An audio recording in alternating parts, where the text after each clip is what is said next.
विश्वास पैदा होगा। गुरु ने आगे कहा कि शिष्य, जब आप किसी मनुष्य के बारे में वह सब बता पाएंगे जो आप उसके बारे में सोचते हैं, तो आप खुद सोचिए कि आपका खुद के ऊपर कितना विश्वास बढ़ जाएगा। आपके मन के सारे दोष खत्म हो जाएंगे। हो सकता है कि इसमें आपको चुनौतियों का सामना करना पड़े, लेकिन जहां चुनौतियां नहीं होती हैं, वहीं कुछ अभ्यास भी नहीं होता है। अभ्यास हमेशा चुनौतियों से भरा होना चाहिए। इससे आप सत्य वचन बोलने का अभ्यास भी कर पाएंगे। अक्सर हम दूसरों को प्रभावित करने के लिए वह सब बोलते रहते हैं जो उन्हें अच्छा लगता हो, लेकिन वह नहीं बोलते जो हम उनके बारे में सचमुच सोचते हैं। और यही हमारे सबसे बड़ी भूल हो जाती है, जिससे हमारा पूरा अस्तित्व झूठा बनकर रह जाता है। और अपनी भावनाओं को व्यक्त करते समय यह भी जरूर ध्यान रखें कि आपके अंदर जो भावनाएं उस इंसान के प्रति उठ रही हैं, उसके पीछे का मूलभूत कारण क्या है। उदाहरण के लिए, जब एक नौकर अपने मालिक के लिए कोई काम करता है और वह काम अच्छे से नहीं कर पाता है, तो मालिक उसे डांट फटकार देता है, जिससे उसके अंदर उसके प्रति क्रोध की भावनाएं उठने लगती हैं। लेकिन समझने की बात यह होती है कि मालिक तो आपको कहेगा ही, वह तो डांटेगा ही। अगर आप अच्छे से काम नहीं करेंगे, अगर आप काम अच्छे से कर रहे हैं और फिर भी आपका मालिक आपके साथ उचित व्यवहार नहीं कर रहा है, तो आप खुलकर अपने मालिक को अपनी भावनाएं व्यक्त कर सकते हैं, बिना यह सोचे कि इसका परिणाम क्या होगा। अगर आप इस भावना को उठाएंगे नहीं, तो आप अपनी नजरों में खुद ही नीचे गिरने लग जाएंगे। आपका आत्मविश्वास बिल्कुल खत्म हो जाएगा।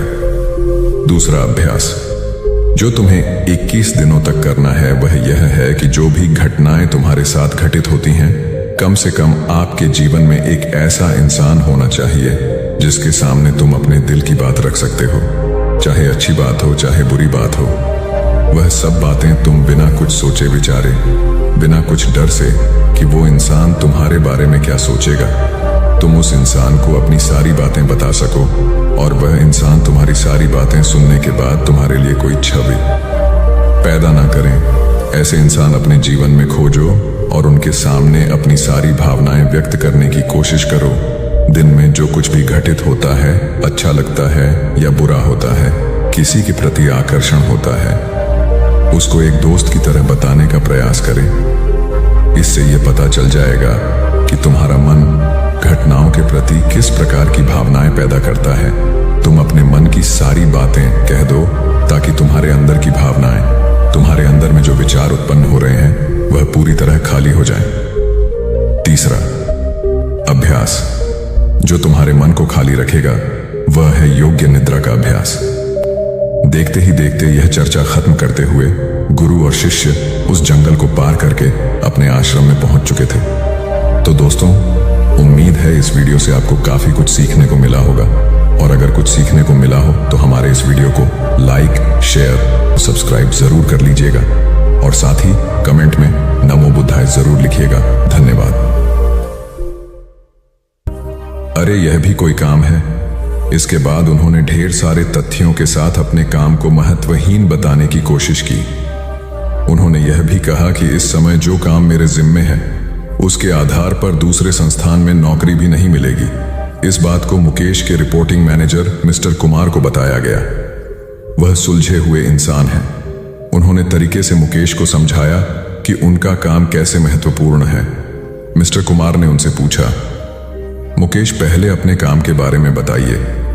मुकेश ने कहा, मेरा काम यह देखना है कि हमारी कंपनी के प्रोडक्ट में कहां कहां गड़बड़ी है, उसे कैसे दूर किया जा सकता था, आगे ऐसा क्या किया जाए जिससे पुरानी खामियां फिर से सामने नहीं आए। मुकेश की बात खत्म होते ही मिस्टर कुमार ने कहा, यह जानकर अच्छा लगा कि आपको अपने काम की अच्छी समझ है।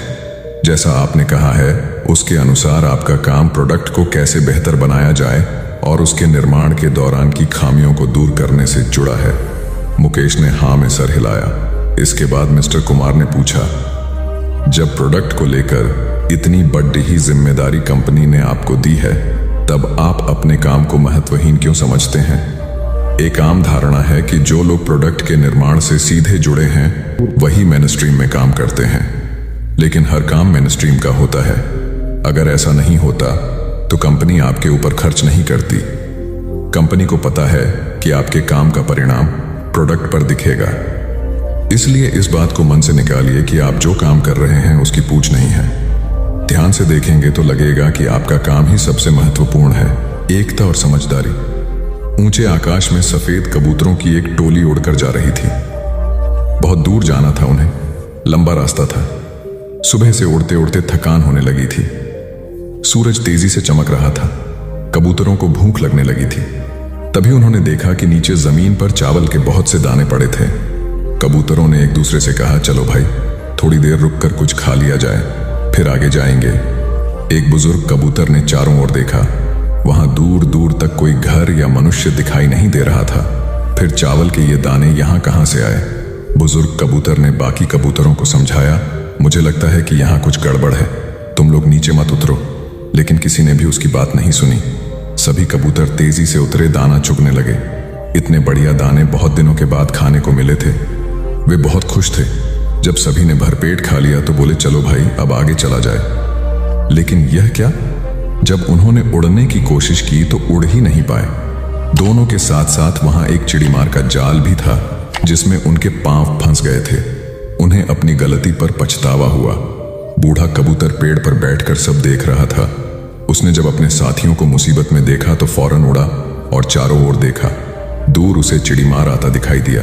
वह फौरन लौटा और अपने साथियों को बताया। सब वहां से निकलने का उपाय सोचने लगे। तब बूढ़े कबूतर ने कहा, दोस्तों, एकता में बड़ी शक्ति होती है। सब एक साथ उड़ड होगे तो जाल तुम्हें रोक नहीं पाएगा। उसने गिना, 1 2 3। उड़ो। सारे कबूतरों ने एक साथ जोर लगाया और जाल उनके साथ उठने लगा। जब तक चिड़ीमार वहां पहुंचा तब तक जाल काफी ऊपर उठ चुका था। वह देखता ही रह गया और कबूतर जाल लेकर उड़ गए। बूढ़ा कबूतर सबसे आगे उड़ रहा था। काफी देर उड़ने के बाद वे नीचे उतरे। वहां कबूतरों के दोस्त चूहे रहते थे।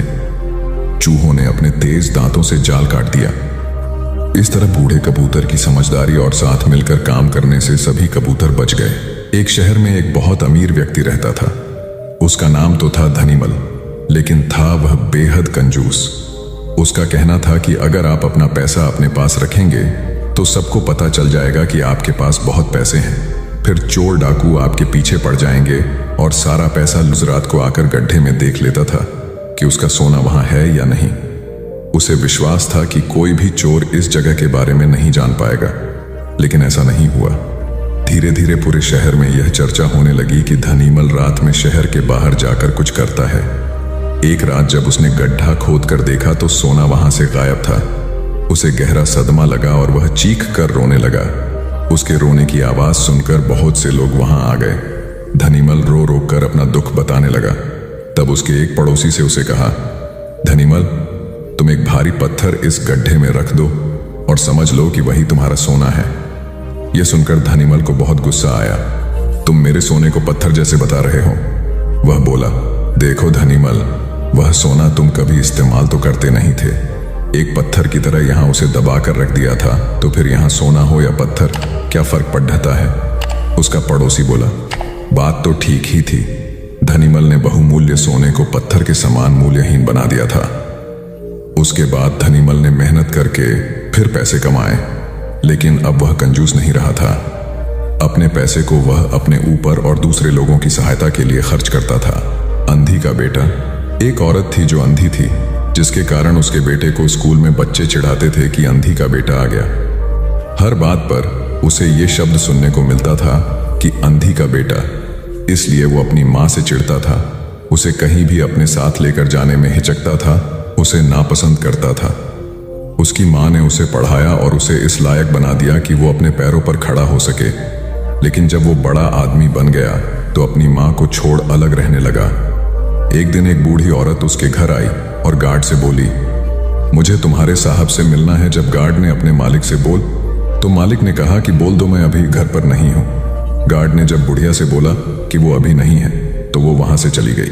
थोड़ी देर बाद जब लड़का अपनी कार से ऑफिस के लिए जा रहा होता है तो देखता है कि सामने बहुत भीड़ लगी है, और जानने के लिए कि वहां क्यों भीड़ लगी है वह वहां गया तो देखा उसकी माँ वहां मरी पड़ी थी।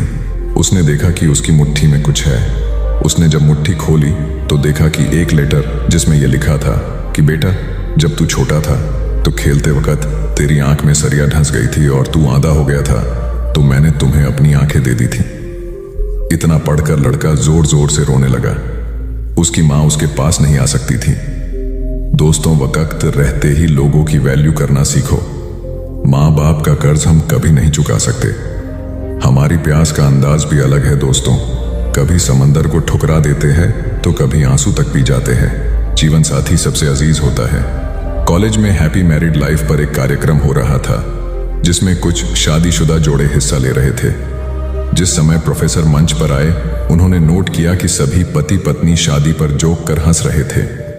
ये देखकर प्रोफेसर ने कहा कि चलो पहले एक गेम खेलते हैं, उसके बाद अपने विषय पर बातें करेंगे। सभी खुश हो गए और कहा, कौन सा गेम? प्रोफेसर ने एक मैरिड लड़की को खड़ा किया और कहा कि तुम ब्लैक बोर्ड पे ऐसे 25-30 लोगों के नाम लिखो जो तुम्हें सबसे अधिक प्यारे हों। लड़की ने पहले तो अपने परिवार के लोगों के नाम लिखे, फिर अपने सगे संबंधी, दोस्तों, पड़ोसी और सहकर्मियों के नाम लिख दिए। अब प्रोफेसर ने उसमें से कोई भी कम पसंद वाले 5 नाम मिटाने को कहा। लड़की ने अपने सहकर्मियों के नाम मिटा दिए। प्रोफेसर ने और 5 नाम मिटाने को कहा। लड़की ने थोड़ा सोचकर अपने पड़ोसियों के नाम मिटा दिए। अब प्रोफेसर ने और 10 नाम मिटा दिया। प्रोफेसर ने उस लड़की से कहा, तुम अपनी जगह पर जाकर बैठ जाओ, और सभी की तरफ गौर से देखा और पूछा, क्या कोई बता सकता है कि ऐसा क्यों हुआ कि सिर्फ पति का ही नाम बोर्ड पर रह गया? कोई जवाब नहीं दे पाया। सभी मुंह लटकाकर बैठे थे।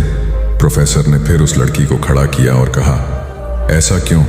जिसने तुम्हें जन्म दिया और पाल पोस कर इतना बड़ा किया, उनका नाम तुमने मिटा दिया। और तो और तुमने अपनी कोख से जिस बच्चे को जन्म दिया, उसका भी नाम तुमने मिटा दिया। लड़की ने जवाब दिया कि अब मम्मी पापा बूढ़े हो चुके हैं। कुछ साल के बाद वो मुझे और इस दुनिया को छोड़ के चले जाएंगे।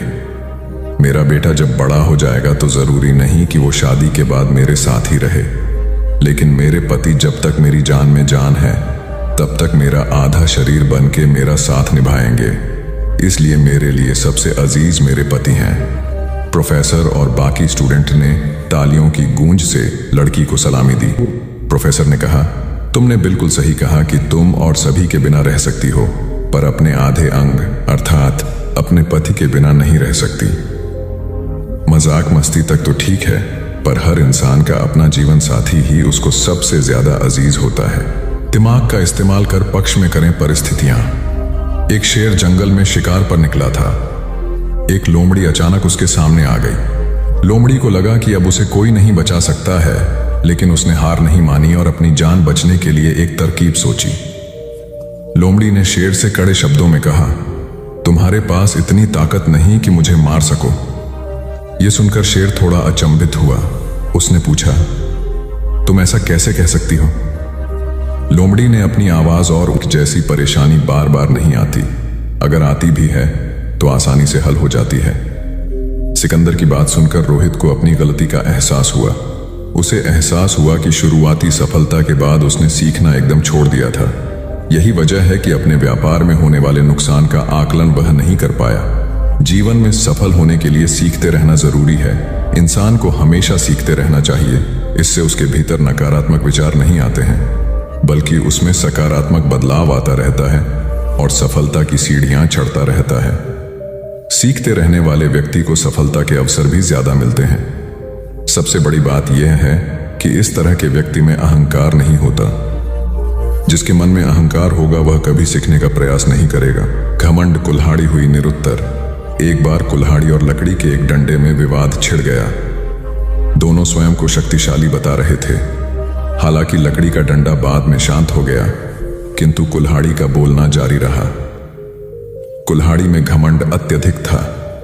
वह गुस्से में भरकर बोल रही थी, तुमने स्वयं को समझ क्या रखा है? तुम्हारी शक्ति मेरे आगे पानी भरती है। मैं चाहूं तो बड़े बड़े वृक्षों को पल में काट कर गिरा दूं, धरती का सीना फाड़कर उसमें तालाब, कुआं बना दूं। तुम मेरी बराबरी कर पाओगे? मेरे सामने से हट जाओ, अन्यथा तुम्हारे टुकड़े टुकड़े कर दूंगी। लकड़ी का डंडा कुल्हाड़ी की अहंकारपूर्ण बातों को सुनकर धीरे से बोला, तुम जो कह रही हो वह बिल्कुल ठीक है, किंतु तुम्हारा ध्यान शायद एक बात की ओर नहीं गया। जो कुछ तुमने करने को कहा है बेशक तुम कर सकती हो, किंतु अकेले अपने दम पर नहीं कर सकती। कुल्हाड़ी ने चिढ़कर कहा, क्यों? मुझ में किस बात की कमी है?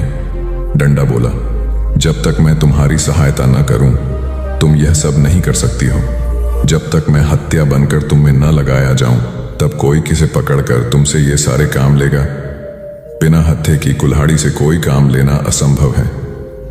कुल्हाड़ी को अपनी भूल का एहसास हुआ और उसने डंडे से क्षमा मांगी। कथा सार यह है कि दुनिया सहयोग से चलती है।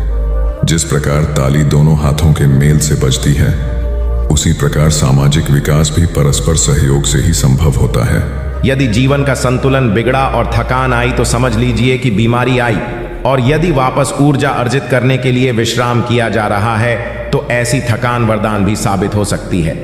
इन दिनों जिस तरह की हमारी जीवन शैली है, इसमें असंतुलन बहुत अधिक है।